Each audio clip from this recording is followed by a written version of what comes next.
प्यारे बच्चों, सुप्रभात। पिछली कक्षा में हमने कैदी और कोकिला पाठ के विषय में चर्चा की थी। आज हम उसके शेष भाग की चर्चा करेंगे। कोयल की बोली बहुत मधुर होती है, परंतु जेल में बंद कवि की यातनाओं को देखकर कोयल की चीख निकल पड़ी। इस पर कवि पूछता है कि इतने कोमल कंठ में इतनी वेदना क्यों है? क्यों हूक पड़ी वेदना बोझ वाली सी, कोकिल बोलो तो क्या लूटा? कवि कहता है कि हे कोयल, तुमने ऐसा क्या देख लिया कि तुम्हारे कंठ से वेदना के स्वर निकल रहे हैं। वेदना मतलब पीड़ा के स्वर निकल रहे हैं। तुम्हारा क्या छिन गया? मृदुल वैभव की रखवाली सी, कोकिल बोलो तो। कवि कहता है कि तुम्हारा कंठ इतना कोमल और मधुर है कि मानो ईश्वर ने संसार के हर मधुर स्वर की रक्षा का दायित्व तुम्हें सौंप रखा है। फिर तुम्हारे स्वर में इतनी वेदना क्यों है? क्या हुई बावली अर्धरात्रि को चीखी? बावली मतलब जैसे पागल से हो जाना, बावली। अर्धरात्रि को चीखी, आधी रात में तुम चीख रही हो। कोकिल बोलो तो किस दावानल की ज्वालाएं हैं दिखी? दावानल मतलब दाववन, जंगल की आग। ज्वाला मतलब भी आग, कि जंगल में कौन सी आग देखी है। कोकिल बोलो तो। कवि कोयल से पूछता है कि कोयल, तुम इस आधी रात को क्यों चीख रही हो? क्या तुम पागल हो गई हो? क्या तुमने किसी जंगली ज्वाला को देख लिया है? जिसकी ज्वाला है, जंगली आग को देखा है, जिसकी ज्वाला से डरकर तुम अचानक चीख रही हो। कोकिल रात के समय कवि के दुख भरे हृदय पर मलहम लगाने के लिए आई है। वह उसे चुपचाप विद्रोह करने की प्रेरणा देने के लिए आई है। कवि को उसके सहानुभूति भरे स्वर से संघर्ष करने की प्रेरणा मिल रही है। क्या देख न सकी जंजीरों का गहना? हथकड़ियाँ क्यों ये ब्रिटिश राज का गहना? कोल्हू का चर्रक चूं जीवन की तान, गिट्टी पर उंगलियों ने लिखे गान। चर्रक चूं, कोल्हू का चर्रक चूं, कोल्हू के चलने की जो आवाज़ है उसको चर्रक चूं। गिट्टी मतलब पत्थर। कवि कोयल से कहता है कि रात के में इस असमय तुम क्यों क्रंदन मचा रही हो? क्योंकि तुम्हें बेड़ियाँ पसंद नहीं है।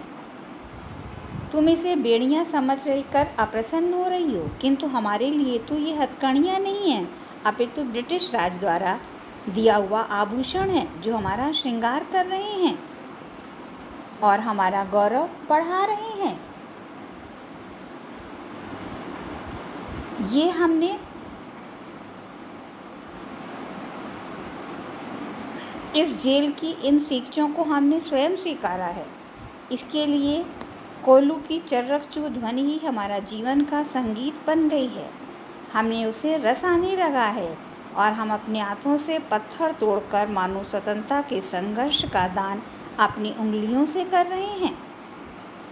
हथौड़े से पत्थर तोड़ने की क्रिया हमारे भीतर एक प्रेरणा उत्पन्न करती है कि हमें एक दिन इसी भांति ब्रिटिश शासन रूपी पत्थर को तोड़कर स्वतंत्र होना है। हूँ मोट खींचता लगा पेट पर जुआं, खाली करता हूँ ब्रिटिश अकड़ का कुआं। मोट मतलब चरसा, चमड़े का डोल जिससे कुआंसी से पानी निकाला जाता है। जुआं बैलों के कंधों पर रखने वाली लकड़ी। जुआं अर्थात पेट पर बांधकर चला रहा हूँ, मैं इसको अपने पेट पर बांधकर चला रहा हूँ।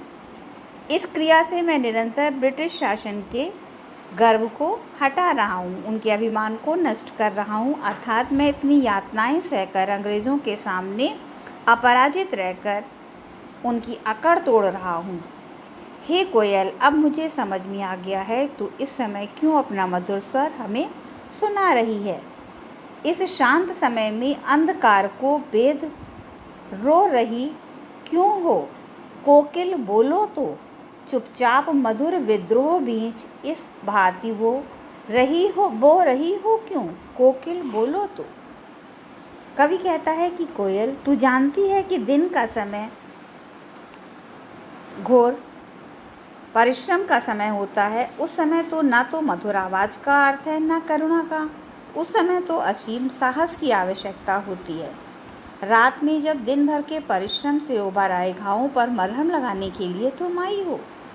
तुम अपने मुख से बोलकर स्पष्ट करो कि तुम इस शांत नीरव रात्रि में रुदन क्यों कर रही हो। मानो तुम्हें क्या कष्ट है। तुम अपनी वेदनामयी मधुर आवाज़ से हमारे हृदय में क्यों विद्रोह कर रही हो। कवि बार बार कोयल से ये प्रश्न किए जा रहा है।